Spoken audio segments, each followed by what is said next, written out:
آپ صلی اللہ علیہ وسلم نے بہت سی ایسی حدیث ہیں جو کہ مجمع کے اندر یعنی کہ زیادہ صحابہ کے اندر بیان کی ہوتی تھی، اور بہت سی حدیثیں ایسی بھی آپ صلی اللہ علیہ وسلم کی ہیں جو آپ صلی اللہ علیہ وسلم نے صرف ایک یا دو شخص کے سامنے بیان کی ہوتی تھی، یا کوئی ایسا عمل ہوتا تھا جو آپ صلی اللہ علیہ وسلم نے صرف ایک یا دو بندے کے سامنے کیا ہوتا تھا، اور بعض عمل ایسے ہوتے تھے آپ صلی اللہ علیہ وسلم کے جو آپ نے کثیر صحابہ کے درمیان کیے ہوتے تھے۔ تو صحابہ کے درمیان میں بھی اس وجہ سے اختلاف ہو جاتا تھا کہ ایک عمل جو آپ صلی اللہ علیہ وسلم نے صرف ایک یا دو صحابی کے سامنے کیا ہے، جب بعد میں کسی صحابی کو مسئلہ پیش آتا ہے، اگر اس کے پاس حدیث ہوتی تھی، اس کے علم میں ہوتا تھا، اس کے سامنے آپ صلی اللہ علیہ وسلم نے وہ عمل کیا ہوتا تھا تو وہ حدیث کے اوپر عمل کرتا تھا۔ لیکن کوئی ایسا صحابی جس کی زندگی میں وہ واقعہ پیش نہیں آیا اور اس نے آپ صلی اللہ علیہ وسلم کو ایسا کرتے نہیں دیکھا، تو اس کے پاس تو ظاہری بات ہے حدیث نہیں ہے، وہ حدیث لا علم ہے، تو پھر وہ اپنا اجتہاد کر لیتا تھا اور اپنے اجتہاد سے اس سے کوئی نہ کوئی حکم یا کوئی نہ کوئی جو بھی اس کی اپنی رائے ہوتی تھی وہ اختیار کر لیتا تھا اپنے اجتہاد کی وجہ سے۔ اور یہی بات میں فقہا کے درمیان بھی ہوا کہ اگر کوئی فقیہ ایسا ہوتا تھا کہ اس کے پاس کوئی حدیث پہنچی نہیں ہے، وہ دور کے علاقے کا ہے، تو پھر وہ اس معاملے میں اپنا اجتہاد کر لیتا تھا، اپنی رائے اختیار کر لیتا تھا۔ لیکن دوسرا کوئی ایسا فقیہ ہے جس کے پاس وہ حدیث پہنچی ہے، اس کو پتہ ہے، تو وہ اس حدیث کے اوپر عمل کرتا تھا۔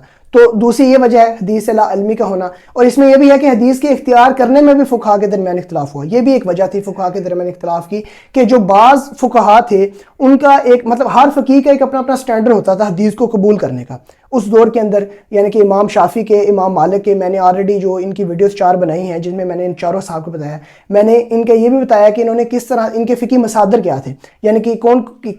کس طرح سے یہ شریعت سے احکام کو ڈرائیو کرتے ہیں۔ تو یہ ہر ایک فقیہ کا ایک اپنا علیحدہ سٹینڈرڈ ہوتا تھا کیونکہ یہ مجتہد مطلق تھے، تو ان کا اپنا اپنا سٹینڈرڈ ہوتا تھا حدیث کو قبول کرنے کا۔ اب جیسے کہ امام بخاری جیسا شخص جو کہ جس کا سٹینڈرڈ بہت زیادہ سخت ہے، یعنی کہ جو حدیث کے اندر کوئی ذرا سا بھی شبہ آ جاتا ہے یا کسی راوی کے اوپر تھوڑا سا بھی شک ہو جاتا ہے تو وہ حدیث کو نہیں لیتا، لیکن دوسری طرف کوئی ایسا فقیہ ہے یا کوئی ایسا محدث بھی ہے کہ جو کوئی تھوڑا سا حدیث کے اندر شاید نقص ہو بھی تو اس کو بھی وہ قبول کر لیتا ہے۔ تو یہ بھی فقہا کے اندر اختلاف کی وجہ بنی کہ اگر ایک کے پاس وہ صحیح حدیث ہے تو وہ اس سے اس حکم کا استنباط کر رہا ہے، لیکن کوئی دوسرا ایسا ہے جو صحیح حدیث کو نہیں لے رہا اور وہ اس پہ اپنا قیاس کر رہا ہے، تو یہاں پہ بھی اختلاف آ گیا۔ اب دونوں کی رائے علیحدہ علیحدہ ہوگی، اس کی رائے وہ ہوگی، اس کی رائے وہ ہوگی، تو اس وجہ سے یہ بھی وجہ بنی فقہا کے درمیان اختلاف کی۔ اب اس کی ایک بہترین مثال بھی ہے کہ حضرت عمر رضی اللہ تعالیٰ عنہ کی حدیث کو ایکسیپٹ کرنے کا سٹینڈرڈ اور تھا، حضرت علی کا اور تھا۔ حضرت عمر رضی اللہ تعالیٰ عنہ حدیث کو ایکسیپٹ تب کرتے تھے جب کوئی بندہ ان کے سامنے حدیث بیان کرتا تھا تو وہ کہتے تھے اس کے اوپر ایک گواہ لے کر آؤ، یعنی کہ ایک ایسا بندہ لے کے آؤ جو اس مجلس میں تمہارے ساتھ شریک تھا، وہ گواہی دے گا تو پھر میں حدیث کو ایکسیپٹ کروں گا۔ لیکن حضرت علی رضی اللہ عنہ کا سٹینڈرڈ اور تھا، وہ کہتے تھے کہ اگر کوئی بندہ ان کے سامنے حدیث بیان کرتا تھا تو اگر وہ ساتھ میں قسم کھا لیتا تھا تو وہ اس حدیث کو ایکسیپٹ کر لیتے تھے۔ تو یہ ہر فقیہ کا اپنا اپنا سٹینڈرڈ تھا۔ پھر اس کے اندر ایک اور چیز بھی آتی ہے کہ حدیث کے اندر ہی کچھ صحابہ، فقیہ صحابہ اور بعض کے فقہا بھی ایسے تھے کہ جو حدیث کا ایک پس منظر تھا یا اس کا جو بیک گراؤنڈ تھا اس کو جانتے تھے، یعنی کہ وہ شان نزول اس کو بیسیکلی کہتے ہیں کہ وہ اس حدیث کا پس منظر کو جانتے تھے، اس وجہ سے وہ اس سے حکم پہ ڈرائیو کرتے تھے تو ان کو اس کی چیز کی سمجھ ہوتی تھی۔ لیکن بعض ایسا فقیہ بھی ہے جس کو اس حدیث کا پس منظر بیک گراؤنڈ نہیں پتہ ہوتا، ٹھیک ہے، تو وہ اپنا جب اس سے حکم نکالے گا تو وہ ذرا ڈیفرنٹ ہوگا۔ اسی طرح بعض حدیثیں متعارض بھی ہوتی ہیں کہ ایک حدیث کے اندر ہی ایک حکم کو بیان کیا جا رہا ہوتا ہے اور پھر لیکن کسی اور حدیث میں اس حکم سے منع بھی کیا جا رہا ہوتا ہے، اور کچھ چیزیں خاص بھی ہوتی ہیں اور عام بھی ہوتی ہیں۔ بعض دفعہ ایسا بھی ہوا کہ آپ صلی اللہ علیہ وسلم کے پاس صحابہ آتے تھے تو وہ آپ صلی اللہ علیہ وسلم سے کوئی حکم پوچھتے تھے، آپ صلی اللہ علیہ وسلم اس کو کوئی اور حکم بتا رہے تھے، لیکن کوئی دوسرا صحابی آ رہا ہے اور وہ وہی چیز پوچھ رہا ہے لیکن آپ صلی اللہ علیہ وسلم اس کو کسی اور طریقے سے بتا رہے ہیں۔ تو یہ کچھ بعض چیزیں خاص بھی ہوتی ہیں، عام بھی ہوتی ہیں۔ اب اگر اس فقیہ کو اس کا بیک گراؤنڈ یا اس کا پس منظر پتہ ہے تو وہ اس سے حکم نکالے گا کسی اور طریقے سے، لیکن اگر دوسرے فقیہ کو اس کا نہیں پتہ تو وہ اس سے حکم نکالے گا کسی اور طریقے سے، تو یہاں سے بھی رائے میں فرق آ جائے گا۔ اور پھر بعض دفعہ جو حدیث ہے وہ ذو پہلو ہوتی ہے، یعنی کہ اس کے اندر ایک سے زیادہ پہلو پائے جا رہے ہوتے ہیں، اور بعض جو فقہا ہوتے ہیں وہ اس کے ظاہری پہلو کو لے لیتے ہیں، لیکن بعض جو فقہا ہیں وہ اس کے باطنی پہلو کو لے لیتے ہیں۔ اس کے بہترین مثال میں نے پہلے بھی ایک ویڈیو میں بیان کی تھی کہ جس میں جو بنو قریظہ کے لیے صحابہ گئے ہیں تو آپ صلی اللہ علیہ وسلم نے ان کو کہا تھا کہ تم نے عصر کی نماز بنو قریظہ میں جا کے پہنچنی ہے۔ رستے میں جب عصر کی نماز کا ٹائم ہو گیا تو کچھ صحابہ نے نماز رستے میں پڑھ لی اور کچھ نے وہاں جا کے پڑھ لی۔ کچھ نے ظاہری طور پر مفہوم لیا کہ آپ صلی اللہ علیہ وسلم نے کہا تھا وہاں جا کے پڑھنی ہے تو انہوں نے وہاں جا کے پڑھی، لیکن کچھ نے باطنی مفہوم لیا کہ آپ صلی اللہ علیہ وسلم کا اس سے مقصد یہ کہ تم جلدی پہنچ جاؤ، یہ مقصد نہیں تھا کہ اگر رستے میں ٹائم ہو جائے تو تم نے نماز نہیں پڑھنی، تو انہوں نے رستے میں نماز پڑھ لی۔ جب آپ صلی اللہ علیہ وسلم سے جا کے انہوں نے تذکرہ کیا تو آپ صلی اللہ علیہ وسلم نے کہا وہ بھی ٹھیک ہے اور وہ بھی ٹھیک ہے، یعنی کہ دونوں طرح کے رائے ہیں۔ پھر اس کے بعد جو تیسری وجہ ہے فقہا کے درمیان اختلافات کی، جو تیسری وجہ ہے وہ ہے ماخذ شریعت کا مختلف ہونا، یعنی اس میں اختلاف ہونا۔ اور یہ چیز بھی میں نے آپ کو آلریڈی پچھلی ویڈیو جو امام شافعی، امام مالک، یعنی کہ میں نے چاروں فقہا کے اوپر جو ویڈیوز بنائی ہیں، ان چاروں کے اندر میں نے ان چاروں کی جو فقہ ہے اس کے ماخذ میں نے علیحدہ سے بتائے ہیں، اور ان کے ماخذ علیحدہ تھے. ہر فقیہ کے جو ماخذ شریعت ہیں وہ علیحدہ ہیں. مثال کے طور پر جو حنفی ہیں وہ مسائل مرسلہ کو اور قیاس کو، اجتہاد کو، ان چیزوں کو بہت زیادہ استعمال کرتے ہیں. مطلب اگر ان کے پاس اگر کوئی ضعیف حدیث آ جاتی ہے نا تو وہ ضعیف حدیث کو نہیں لیتے، بلکہ اس کے اوپر وہ ترجیح دیتے ہیں قیاس کرنے کو یا اجتہاد کرنے کو. ایک صحیح حدیث سے وہ قیاس کر لیتے ہیں، اجتہاد کر لیتے ہیں اگر ان کو کوئی نیا مسئلہ پیش ہے. لیکن دوسری طرف اگر شافعی ہیں یا جو حنابلہ ہیں، اگر ان کے پاس کوئی نیا مسئلہ پیش آتا ہے تو وہ اجتہاد نہیں کرتے اور قیاس بالکل بھی نہیں کرتے. لیکن یہ ہے کہ وہ اس کے اوپر کوئی ضعیف سے ضعیف حدیث بھی اگر ان کو مل جاتی ہے تو وہ ضعیف سے ضعیف حدیث کو ترجیح دے دیتے ہیں، لیکن قیاس اور اجتہاد نہیں کرتے. بالکل جب کوئی چانس نہ ہو تو پھر وہ جا کے لاسٹ پہ جا کے قیاس یا پھر اجتہاد کرتے ہیں. تو یہ ایک ڈفرنٹ چیز ہے کہ بھئی ماخذ شریعت جو فقہا ہیں ان کے علیحدہ ہیں. اور یہ بھی ڈائیورسٹی ہے کہ آپ کے پاس ایک یعنی کہ دو طرح کی رائے آ جاتی ہے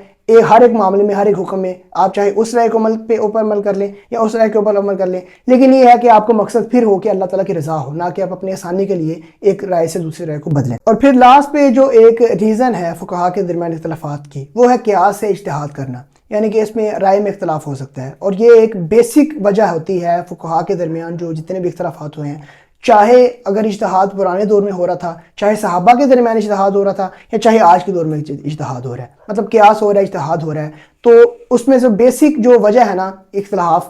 کی وہ یہی قیاس ہے. کہ ظاہری بات ہے جب آپ قیاس کریں گے تو قیاس کرنے میں ہر ایک بندہ اپنے ذہن کے مطابق، اپنے علم کے مطابق اس سے قیاس کرے گا. اگر اس کا علم زیادہ ہے، اب علم کامل تو کسی کے پاس بھی نہیں ہے، اور ظاہری بات ہے یہ بھی چیز فطری ہے اور نیچرل ہے کہ اگر آپ اجتہاد کریں گے یا میں اجتہاد کروں گا، میں اپنی رائے سے یا اپنے فہم سے، اپنی ذہن سے کروں گا، آپ اپنی رائے اپنے فہم سے کریں گے، تو پھر کیا ہوگا کہ ظاہری بات ہے اختلاف آئے گا ہی آئے گا. ظاہری بات ہے قیاس جب بھی ہوتا ہے، جب بھی اجتہاد ہوتا ہے تو اختلاف آتا ہی ہوتا ہے، اور صحابہ کے درمیان بھی یہ اختلاف تھا. اب یعنی کہ علی رضی اللہ عنہ جو ہیں، وہ جو یتیم کا مال ہے اس کے اوپر وہ زکوٰۃ کو فرض سمجھتے تھے، وہ کہتے تھے کہ اس کے اوپر زکوٰۃ دینی چاہیے. لیکن جو باقی صحابہ ہیں وہ اس چیز سے اتفاق نہیں کرتے تھے. تو اب یہ دو رائے ان کے اندر بھی تھی. آج کے دور میں بھی آپ کو اگر کوئی نیا مسئلہ پیش آ رہا ہے، جب آپ قیاس کر رہے ہیں، اجتہاد کر رہے ہیں، تو آج کے دور میں بھی آپ کریں گے تو اس کے اندر اختلاف لازمی آئے گا ہی آئے گا. چاہے ایک طرف اگر کوئی دیوبندی عالم ہے، دوسری طرف کوئی سنی عالم ہے، شیعہ عالم ہے، یا جتنے بھی فرقے ہیں جو کہ مسلمان ہیں، جو کہ مسلمانوں کو بنیادی قاعدے سے اختلاف نہیں کرتے، ٹھیک ہے، اس کے اندر رہتے ہوئے جب بھی کوئی مجتہد وہ جب اجتہاد کرے گا تو ظاہری بات ہے اس کے اندر اختلاف آئے گا ہی آئے گا. جب دو مجتہد اجتہاد کریں گے تو ان دونوں کی رائے علیحدہ ہوگی. اور بیسیکلی جو قیاس اجتہاد ہے اس کو بھی آپ سمجھیں کہ جو قیاس اجتہاد ہوتا ہے وہ یہی ہوتا ہے کہ آپ کو ایک نیا مسئلہ پیش ایسا آیا ہے جو کہ قرآن اور حدیث میں پہلے مذکور نہیں تھا. اب آپ نے اس کی تاروں کو کسی طرح سے قرآن اور حدیث کے ساتھ جوڑ کے اس مسئلے کا حل نکالنا ہے. تو جب آپ ان تاروں کو جوڑیں گے، اس میں علت ایک ہوتی ہے کہ ایک فرع ہوتی ہے، ایک اصل ہوتی ہے. اصل آپ کے پاس قرآن و حدیث ہے، فرع یہ ہے کہ جو آپ کو نیا مسئلہ پیش ہے، اور آپ نے علت کے اشتراک سے چیزوں کو جوڑ کے مسئلے کو نکالنا ہے. تو یہ ہر ایک بندہ اپنے فہم سے کرے گا، اور اس میں اختلاف ہو سکتا ہے، یعنی کہ وہ علیحدہ ہو سکتا ہے. اور یہ کوئی آر نہیں ہے مسلمانوں کے لیے کسی طرح کی بھی، نہ مطلب اس میں گنجائش ہے. یہ ساری فرع کی چیزیں ہیں. تو اگر اس میں اختلاف ہو جاتا ہے، قیاس میں اختلاف ہو جاتا ہے، تو اس کا مطلب یہ نہیں ہے کہ آپ اس چیز کو لے کر اتنا زیادہ ایکسٹریم لیول پہ چلے جائیں کہ آپ دوسروں کو مسلمان کے دائرے سے ہی باہر کر دیں، یعنی دوسروں کو کافر کہنا سٹارٹ کر دیں. تو یہ ناظرین وہ میں نے ساری کی ساری آپ کو وجوہات بتا دی ہیں کہ جو فقہا کرام تھے ان کے درمیان جو اختلافات ہوئے ہیں وہ کیوں ہیں. اور یہ بیسک میں نے 4-5 آپ کو جو موٹی ریزنز ہیں وہ میں نے بتا دی. اس کے علاوہ اور بھی بہت سے اسباب ہیں جن کی وجہ سے اگر آپ ان کو ان ڈیپتھ جائیں گے تو بہت سی وجوہات نکل سکتی ہیں جس کی وجہ سے فقہا کے درمیان اختلاف ہوئے ہیں. تو بیسک میں نے آپ کو جو چیز اس ویڈیو میں بتانی ہے، جو سمجھانی ہے، وہ یہی تھی کہ دیکھیں آپ کے سارے مسلمان آپ کے بھائی ہیں، چاہے وہ دیوبندی ہے، چاہے وہ اہل حدیث ہے، یا جو بھی، مطلب کوئی بھی بندہ جو بیسک اسلام کی چیزیں ہیں نا، اگر وہ ان کو اپوز نہیں کر رہا، ان میں سے ان ساری چیزوں کو ایکسیپٹ کر رہا ہے، تو وہ مسلمان ہی ہے، وہ مسلمانی کے دائرے سے باہر نہیں ہے. اور جو باقی فرع کی چیزیں ہیں وہ میں نے آپ کو بتا دیا کہ ان کے اندر جو اختلاف ہوتا ہے وہ اختلاف کیوں ہوتا ہے. وہ عربی کے اختلاف کی وجہ سے ہوتا ہے، وہ حدیث کے سمجھنے میں بعض دفعہ اختلاف ہو جاتا ہے، قرآن مجید کے معنی کو سمجھنے میں بعض دفعہ اختلاف ہو جاتا ہے. یہ جو جتنی بھی میں نے ساری آپ کو ریزن بتائی ہیں، وہ اختلاف صرف